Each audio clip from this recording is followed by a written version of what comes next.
Ngayon mga kapatid, ang pag-uusapan natin sa video ito ay patungkol sa sound effect. Saan ba nila kinukuha yung sound effect at ano ba yung sound effect at saan ba ginagamit? So tara, samahan niyo ako sa video ito para ipakita ko sa inyo kung saan kinukuha at saan ginagamit. So ngayon mga kapatid ay ipapakita ko na sa inyo kung saan sila kumukuha ng mga sound effect na libre na walang bayad na hindi mo na kailangan mag-subscribe. So dapat ang una-una ay may ano kayo, Google Chrome kayo. Pag nabuksan yung Google Chrome ay punta kayo sa search bar, tapos i-type niyo yung my instant. Yan, my instance. Tapos ito, makikita nyo to. Itong pula, my instant. I-click nyo yan. Tapos ito na, nandito na tayo. So ikaw na yung pipili kung saan yung kailangan mo na sound effect dyan. So itong lumalabas dito ng mga ads ay hindi na nyo yan kailangan i-click. Huwag nyo yan mapansinin. Yan. So kayo na ang magpipili dito. Kung wala kayong mapili dyan, pwede kayong mag-search. Yan. Kung narito, kailangan natin ay yung wash. Yan. Tapos, pwede mo yan pakinggan. Pindutin mo lang yung button, yan. Tapos, marinig mo na. Yun, marinig mo na yan. Yan. Tapos, kung yan ang nagustuhan mo, i-click mo yung pangalan. Tanggalin nyo yung mga lumalabas dyan ng mga ads. Pag natanggal nyo yun, pag hindi yun lumabas, nandito na kayo sa download. So, paano nyo ito may download? Nandito mga kapatid, i-click nyo lang yung download MP3. Yan. Pag na-click mo, click mo yung download. So, yun, nandun na yun sa cellphone mo. Hanapin mo kung nasaan. Maghanap ka pa ulit ng ibang sound effect dahil hindi lang yun ang kailangan mo. So, kailangan yun ng barrel, yung sounds ng barrel, bang, bang, bang, yan. Bang, yan. Mamimili ka dyan, bago mo i-download, ay pakinggan mo muna kung tama ba yung i-download mo. So, kunwari ito yung napili ko, titesting ko muna itong bang, yan. Papakinggan mo kung yan ba yung hinahanap mo, bang, bang, yan. So, yun lang mga kapatid, ngayon ay doon na naman tayo sa kung paano siya gamitin. Kung paano siya gamitin at saan ba siya ginagamit. So, tara, doon na naman tayo lumipat. So yun mga kapatid, dahil nakapag-download na tayo ng sound effect, ay papakita ko na naman sa inyo kung paano gamitin yung sound effect, paano ba natin malaman yung video na may sound effect. So ganito lang yun mga kapatid. Ito ay may sound effect. So yun, nilagyan yun ng sound effect. Tapos ito naman mga kapatid yung walang sound effect. Yan. So marami pa akong ipapakita na sample kung ano yung may sound effect at paano maglagay ng sound effect. So tara mga kapatid, punta na tayo sa CapCut para ipakita ko sa inyo kung paano maglagay ng sound effect. So ito na mga kapatid, ang gagamitin natin na application para pang-edit ay itong CapCut. So lahat tayo ay alam natin kung paano gamitin yung CapCut. So ito, ang unang click mo yung CapCut, tapos itap nyo itong new project. Pag natap mo yan, hanapin mo yung video kung saan yung edit mo na video. Ito yung edit natin. So, ganito lang yun mga kapatid. Ganito lang yun. So, ito na mga kapatid. Ito na yung lalagay natin. Pwede natin to habaan. Gamitin yung dalawang finger nyo, tapos habaan nyo. Pa-clean nyo yung video. Yun.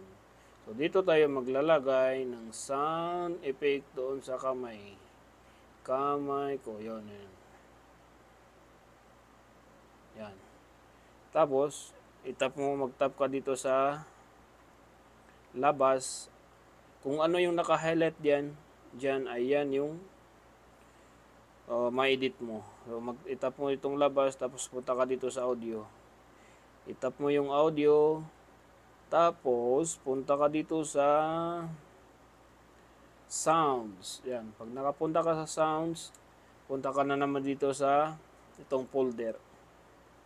Yan. Pag nakapunta ka sa folder, ay punta ka na naman dito sa device. So, magkaiba mga kapatid yung sa iPhone at saka sa Android. Tapos, i-select mo yung select from device. Yan. Pag nakapunta ka dyan, ay hanapin mo kapatid kung saan mo nilagay yung dinownload mo na sound effect. So ito, nandito na tayo. Ito yung download ko, itong host 1. Yan. Tapos, i-open ko yan. Para mapunta dito sa CapCut. Yan. 2 seconds lang siya mga kapatid. Hindi pa yan nag 2 seconds. Yan. So yun, may sound effect na yan ha. Tapos mga kapatid, tatimingan mo siya para maganda siyang tingnan. Tatimingan mo kung saan mo siya itatapat. Yan. Ganyan. Tapos, pwede mo itong ikat. Pwede mo itong ikat kasi masyadong mahaba na yan. Tapos, itap mo siya para ma-highlight siya. Tapos, itap mo yung split. Yan. Tapos, mga kapatid, pag na-tap mo yung split, delete mo. I-delete mo. Tapos, ingatan mo lang mga kapatid ingatan mo lang yung pag-delete dahil minsan na ang nadidelete mo ay yung mga kailangan mo. So, ito hindi natin to kailangan. I-delete natin yan. Na-delete na yan. Tapos maglagay na naman tayo dito sa iba. Lagyan na naman natin yung iba ng sound effect na wash. Tapos yan natin yung mga kapatid. Duplicate natin yan. Duplicate by.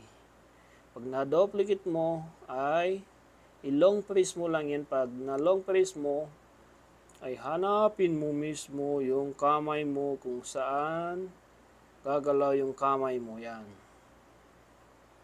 Ganyan. So, mas madali pag computer ang gamit mo. Yan.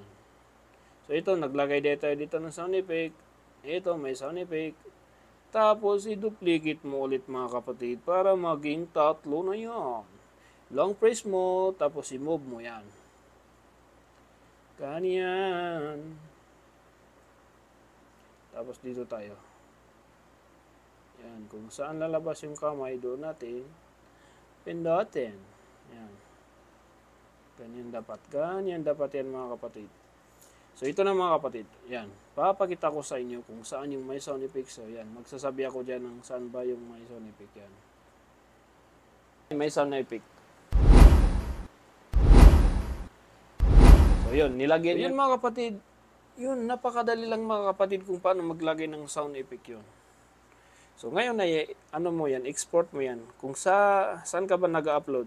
Kung sa YouTube ka tapos naka 4K yung mo, ay gawin mong 4K yan para mapakalinaw mga kapatid. So kung pang YouTube yan ay gawin mong 4K. Tapos kung pang sa pang Reels mo lang ay 1080p mo lang. 1080p tapos gawin mo siyang 60 yung frame rate niya. Tapos yun, export mo na. Yan. Pag na-export mo na, save to device. Yun. So yan, bilisan natin para makaano siya. Tapos